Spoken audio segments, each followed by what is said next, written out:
একটা এক্সটার্নাল, একটা ইন্টারনাল। এখন ইন্টারনাল থ্রেটের ব্যাপারে ফুয়াদ বলেছে আওয়ামী লীগের কথা, আবার ওইদিকে ফারুক বলেছে যে রাজনীতিবিদরা দায়ী আমাদের থ্রেটের জন্য। এটা আমি সম্পূর্ণভাবে একমত না। আমি আসবো এটাতে। রাজনীতিবিদদের শুধু একা দোষ দিয়ে লাভ নেই, সেটা উদাহরণ দিয়ে আমি দেখাবো যে কেন রাজনীতিবিদদের একা দোষ দিয়ে লাভ নেই। কিন্তু পয়েন্ট হলো যে থ্রেট অ্যানালিসিসটা আমার লাগবে, এবং এটা হচ্ছে মানে ফান্ডামেন্টাল এবং বেসিক। এক্স্যাক্টলি, এটা বেসিক। আমার থ্রেট অ্যানালিসিস করতে হবে, এবং সেক্ষেত্রে আপনার বড় থ্রেট কোথা থেকে, ছোট থ্রেট কোথা থেকে, এবং পার্শ্ববর্তী কোনো দেশকেই ধরে নেওয়া যাবে না যে আপনার বন্ধু। পার্শ্ববর্তী প্রতিবেশী দেশ ইওর শত্রু, মানে কি potential enemy, let's say, or আমি যদি সফট করে বলতে চাই পোটেনশিয়াল কম্পিটিটর আপনার পার্শ্ববর্তী দেশ। এখানে বন্ধুত্বের কোনো জায়গাটাকে নাই, এটা মাথার মধ্যে রাখতে হবে। সেটা ইন্ডিয়াই হোক, সেটা মিয়ানমার হোক। এবং এখানে আমাদের নেভির একজন অফিসার সাহেব খুব ভালো কথা বলেছেন ম্যারিটাইম সিকিউরিটি নিয়ে। আসলে এই বিষয়টা নিয়ে বাংলাদেশে খুব কমই আলোচনা হয়, এবং উনি যে এই বিষয়টা তুলেছেন আমার মনে হয় যে আমরা সমৃদ্ধ হয়েছে ওনার এই আলোচনার মাধ্যমে। তো এই থ্রেট অ্যানালিসিসের মধ্যে এটা খুব গুরুত্বপূর্ণ, কারণ আপনি দেখেন আমেরিকা কেন ইন্ডিয়ার সাথে বন্ধুত্ব ছাড়তে পারছে না। অনেকগুলো কারণের মধ্যে একটা কারণ Indian ocean. Indian Oshane America control করা হবে এবং সে আর্মিতে সার্ভ করবে দেশে যুদ্ধ বিগ্রহ লেগে গেলে। এখানে আমার মনে হয় আমাদের ইসরায়েলের যে সিস্টেমটা, এটা একটু স্টাডি করা দরকার। ইসরায়েল আসলে কি করে এটা আমাদের জানা দরকার। এখন ইসরায়েল, অনেকে বলবেন হয়তো ইসরায়েলের জনসংখ্যা কম, ওদের এই জন্য বাধ্য হয়ে করতে হয়, কিন্তু আমার মনে হয় এটা না চিন্তা করে আমরা যদি চিন্তা করি যে আমাদের জনসংখ্যা বেশি, ঠিক আছে 18 কোটি, কিন্তু আমাদের চারপাশে যে ঘিরে আছে যে বিশাল দেশ, তার জনসংখ্যা 150 কোটি। তো এইটা আমাকে মনে রাখা দরকার, এবং 150 কোটিকে যদি 18 কোটি দিয়ে মোকাবেলা করতে হয়, তাহলে আমাদের জন্য গণপ্রতিরক্ষা ছাড়া এটা মোকাবেলা করার তেমন কোনো সুযোগ নাই। আর তার উপরে হচ্ছে যে আমি economically and militarily we are weaker, much weaker than the other country. আর যেখানে ইসরায়েল এত পাওয়ারফুল মিলিটারি হওয়া সত্ত্বেও সে সিভিলিয়ানদের, আপনি ন্যাশনাল সিকিউরিটি ডক্ট্রিন করবেন আর আপনার ডিফেন্স ফোর্সের ইমেজ ক্রাইসিস থাকবে, এটা হতে পারে না। সুতরাং ইমেজ ক্রাইসিস ব্যাপারটাকে পাশ কাটিয়ে ন্যাশনাল সিকিউরিটি ডক্ট্রিন করবার কোনো সুযোগ নেই। তো আমি ইমেজ ক্রাইসিসে একটু পরে আসবো। প্রথমে আমি একটু ন্যাশনাল সিকিউরিটি ডক্ট্রিন নিয়ে আমার বোঝাটা একটু বলতে চাই, শেয়ার করতে চাই আপনাদের সাথে। প্রথম কথা হলো যে বাংলাদেশের এখন যে রিফর্ম নিয়ে আলোচনা চলছে, সেটার একটা সুরাহা না হলে এই বাংলাদেশের সিকিউরিটি ডক্ট্রিন তৈরি করা যাবে না। কারণ এই রিফর্মের একটা রেজাল্ট আমরা দেখতে চাই, রিফর্মের একটা রূপ দেখতে চাই। তো আমার কাছে যেটা মিসিং মনে হচ্ছে, এই যে রিফর্ম নিয়ে এত আলোচনা, এত কমিশন, সেটা নিয়ে তর্ক বিতর্ক, কোনো বিরোধী দল বা রাজনৈতিক দল পছন্দ করছে, কেউ বলছে আমরা করব, আপনারা এখন চলে যান, রিফর্মের দরকার নাই, আর কেউ বলছে মিনিমাম রিফর্ম করে তারপরে আমরা যাব, এই ধরনের বিতর্ক চলছে। কিন্তু একটা অত্যন্ত গুরুত্বপূর্ণ বিষয় বাদ পড়ে গেছে, আমার ব্যক্তিগত ধারণা, আপনারা এটার সাথে একমত নাও হতে পারেন। আমার মনে হয় যে বাংলাদেশের যে সিস্টেম অফ গভর্নমেন্ট, এটাকে পরিবর্তন না করে বাংলাদেশের কোনো রিফর্ম ফলপ্রসূ হবে না। আমি একটু চাঁচাছোলা কথা বলি, সবসময় আপনারা জানেন, এটাও আমি খুব সুইপিং রিমার্ক করলাম। কারণ হচ্ছে যে বাংলাদেশে যে সিস্টেমে রাষ্ট্র চলছে, সেটাকে আমরা বলি ওয়েস্টমিনস্টার স্টাইল অফ গভর্নমেন্ট।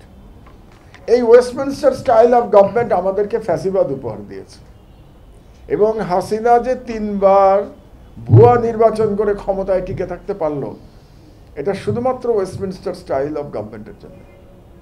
কারণ এখানে আপনি কতগুলো 300 জন হাসিনা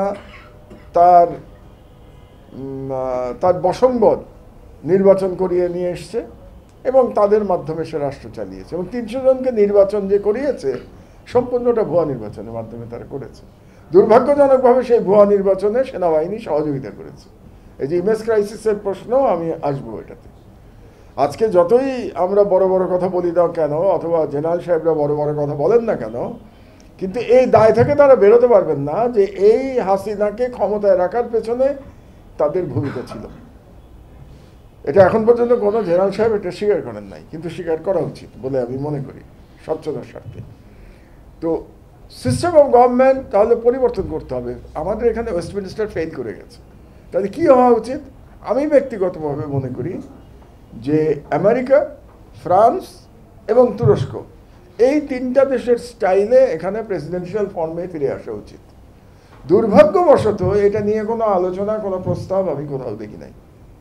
কারণ আপনি যদি প্রেসিডেন্সিয়াল সিস্টেমে ফিরে আসেন এবং রাষ্ট্রপতি যদি নির্বাচিত হয় জনগণের ভোটে, এবং সেখানে চেক অ্যান্ড ব্যালেন্সের জন্য যদি আমি একটা পার্লামেন্ট রাখতে পারি, যেরকম আমেরিকাতে কংগ্রেস আছে, যে প্রেসিডেন্ট বাজেট পাস করতে পারবে না কংগ্রেস অ্যাপ্রুভ না করা পর্যন্ত, এরকম যদি চেক অ্যান্ড ব্যালেন্স রাখতে পারি এবং এই প্রেসিডেন্টকে যদি বাধ্য করতে পারি যে আপনি 2 টার্মের বেশি পারবেন না প্রেসিডেন্ট থাকতে, আমেরিকাতে যেটা হয়, ট্রাম্প সাহেব দ্বিতীয়বার এবার প্রেসিডেন্ট হয়েছেন, তৃতীয়বার আর উনি হতে পারবেন না, কিংবা আগে যারা হয়েছেন তৃতীয়বার হতে পারবেন না, তাহলে কি হবে? তাহলে ফ্যাসিস্ট তৈরি হবে না। কারণ ফ্যাসিস্ট তৈরি হচ্ছে তো বারে বারে ক্ষমতায় টিকে থাকার জন্য, বা টিকে থাকার ফলে ফ্যাসিস্ট তৈরি হচ্ছে। আপনি যদি জানেন যে আপনাকে 2 টার্ম পরে চলে যেতে হবে, কিংবা এমনও হতে পারে 1 টার্ম পরে চলে যেতে হবে, সেক্ষেত্রে আপনি ফ্যাসিস্ট হতে পারবেন না, কারণ আপনাকে সাধারণ নাগরিক হয়ে তখন টিকে থাকতে হবে এই দেশে। তো কাজেই প্রথম রিফর্ম যেটা হওয়া উচিত ছিল বা প্রস্তাব আসা উচিত ছিল, যে ওয়েস্টমিনিস্টার স্টাইল থেকে আমাদেরকে বেরিয়ে গিয়ে এটা ইয়েতে যেতে হবে, প্রেসিডেন্সিয়াল ফর্মে। আপনি যতই বলেন পার্লামেন্টারি ফর্মে 2 বারের বেশি প্রধানমন্ত্রী কেউ থাকতে পারবে না, ইট ইজ নট ওয়ার্কেবল। কারণ এরকম কোনো আইন আপনি করতেই পারবেন না, আমি বলে দিলাম, এরকম আইন করা সম্ভব না। আপনি দেখেন ইংল্যান্ডেও তো কতদিন আপনি প্রাইম মিনিস্টার থাকবেন সেটা ডিপেন্ড করবে আপনার পার্টি কতবার ইলেকশনে জিততে পারছে, আপনার পার্টি আপনাকে ইলেক্ট করছে কিনা as the leader of the majority party. আমাদের ফুয়াদ তো লন্ডন থেকে এসছে, সো হি নোজ যে এই সিস্টেমের মধ্যে আপনি সামরিক বাহিনীর ইমেজ, বাহিনী বলার আগে আমরা 10 বার দেশপ্রেমিক বলে তারপরে সেনাবাহিনী বলতাম, এবং এটা জোর করে বলাতে হতো না, জনগণ স্বতঃস্ফূর্তভাবে বলতো যে দেশপ্রেমিক সেনাবাহিনী। এটা আমি দেখেছি সেনাবাহিনীর প্রতি কি কতটা মমতা, কতটা ভালোবাসা, কতটা গর্ব বাংলাদেশের ছিল। তাহলে এটা ইমেজ ক্রাইসিস কবে থেকে শুরু হলো? 1/11 নো 1/11 ভাই, হিস্ট্রির দিকে আসেন। 1/11 থেকে আপনার জনগণের সাথে সেনাবাহিনীর দূরত্ব তৈরি হলো 1/11। কেন তৈরি হলো এটা নিয়ে আমরা আর একটা সেমিনার করতে পারি, সেই আলোচনা আমি যাচ্ছি না, এটা অনেক লম্বা আলোচনা। এখানেই আমি ফারুককে বলছি যে ফারুক আমরা দায়ী।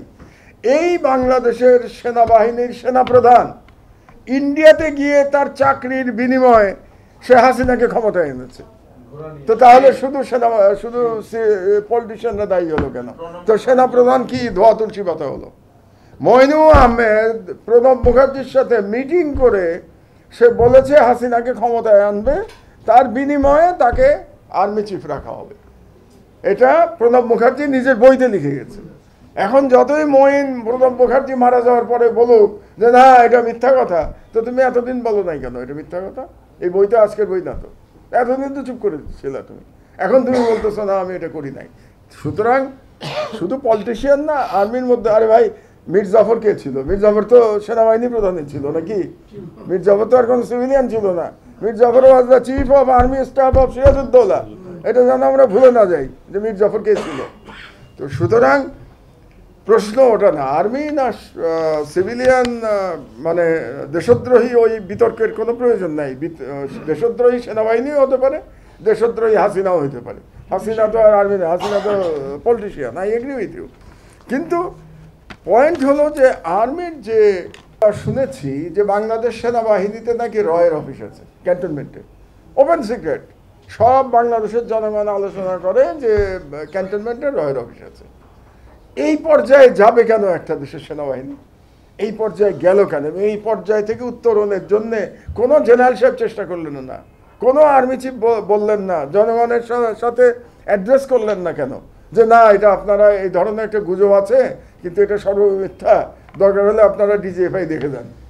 এটাই তো রিউমার ছিল যে ডিজিএফআই এর একটা ফ্লোরে নাকি রয়ের অফিস আছে। এই রিউমার তো আমরা বিদেশে বসে শুনেছি, বাংলাদেশে শুনেছি। তো এগুলো তো ক্ল্যারিফাই করা দরকার ছিল যে এগুলো সত্য না মিথ্যা। আয়নাঘর কারা তৈরি করেছে? আয়নাঘর তো আর্মি তৈরি করেছে। র্যাবের আয়নাঘরে তো আমি ছিলাম রে ভাই।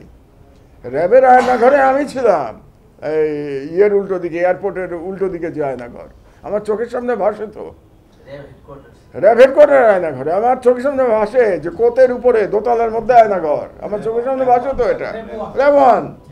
তো এটা কারা করেছে? এবং আমাকে যে ইন্টারোগেট করেছিল সে তো একজন মেজর ছিল, তো সে তো আর্মির লোক, টিএফআই। তো তাহলে এই কাজগুলো আর্মি করেছে তো। তো ইমেজ ক্রাইসিস তো এমনি এমনি হয় নাই, বাংলাদেশের লোকের জনগণের সাথে দূরত্ব তো এমনি এমনি তৈরি হয় নাই। তো কাজেই এখন আমাদের উচিত অতীতের তিক্ততা নিয়ে পড়ে না থেকে ভবিষ্যতের দিকে আগানো। কিন্তু ভবিষ্যতের দিকে আগাতে হলে দুই দলকেই তো আগাতে হবে, একাতে তো তালি বাজবে না। সুতরাং সেনাবাহিনীরও আমি বলবো যে সেনাবাহিনীরও উচিত এই এত ডিফেন্সিভ না হয়ে যা অন্যায় হয়েছে এটা স্বীকার করে নেওয়া, স্বীকার করে নিয়ে বলা যে ভাই ঠিক আছে, যা হয়েছে হয়েছে, এটার থেকে আমরা শিক্ষা নিয়েছি, ভবিষ্যতে আমরা আর এর মধ্যে নাই। এবং এখানে আমি হাসান নাসির সাহেবের প্রস্তাব সমর্থন করি যে র্যাব সবই তো বাংলাদেশের নাগরিক। আপনি যে পদেই থাকেন বা যে মন্ত্রী বা যে আর্মি বা যে প্রেসিডেন্ট হন না কেন, সবাই তো বাংলাদেশের নাগরিক। কাজেই একে অপরকে হুমকি দেওয়ার কোনো প্রয়োজন নাই। উচিত যেটা, একে অপরের ভুল স্বীকার করে এবং আমাদের ইউনাইটেড, যেমন আর্মি চিফ সাথে ইউনাইটেডের কথা বলেছেন যে ঐক্যবদ্ধ থাকা দরকার, অ্যাবসলিউটলি আমাদের ঐক্যবদ্ধ থাকা দরকার। কিন্তু ঐক্যবদ্ধ থাকার জন্যে আপনার যখন আহ্বান জানাবো আমি আপনাকে ঐক্যবদ্ধ থাকার, তখন আমার ল্যাঙ্গুয়েজটা কিন্তু ডিফারেন্ট হতে হবে। আমার ল্যাঙ্গুয়েজ যদি আমি আপনাকে ডিকটেট করি, তাহলে তো তখনই ঐক্যের সম্ভাবনা বিনষ্ট হয়ে যাবে। তো সুতরাং এই জিনিসগুলো আমার মনে হয় আমাদের স্মরণে রাখা দরকার। এবং আজকে খুবই চমৎকার আলাপ হয়েছে আমাদের